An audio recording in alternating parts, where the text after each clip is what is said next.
2003 from the Eastern Arizona Courier that he'd just come back from Iraq after being shot in the back, stitched up by a Canadian nurse. Which is weird because Canada wasn't part of the multinational force in that way. Right. Total fabrication. Yeah. He also claimed he had nightmares about killing civilians on orders.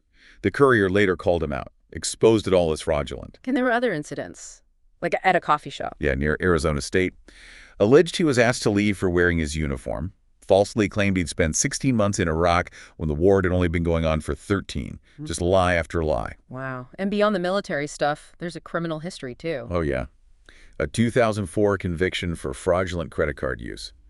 Later charges up in Washington State, violating a protective order, forced-degree assault, interfering with reporting domestic violence. Good grief. And to top it off, he ended up getting sentenced.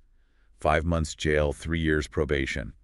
For making false statements to the VA, the Department of Veterans Affairs. For benefits. Yeah, he'd illicitly collected over $10,400 in benefits based on his lies. It's just a pattern. Yeah. Deception. Crime.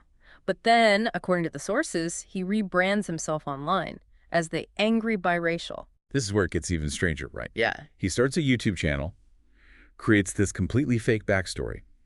Child of an Egyptian transfer student, forced into prostitution by a black pimp. Just wild stuff. But the truth about his background is completely different.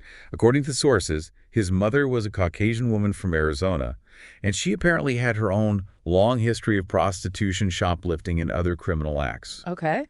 And the stated purpose of his YouTube channel. Yeah. Explicitly to antagonize the black community, specifically black men. So he's crafting this false biracial identity specifically to fuel hate. Exactly. It's a really chilling example of using a fabricated identity as a weapon. Which brings us back then to Jordan Davis, the African-American Nazi. Right. We saw him in the Berkeley context, seeming to pull away from right-wing rallies because of infighting. But these other documents, they paint a much more disturbing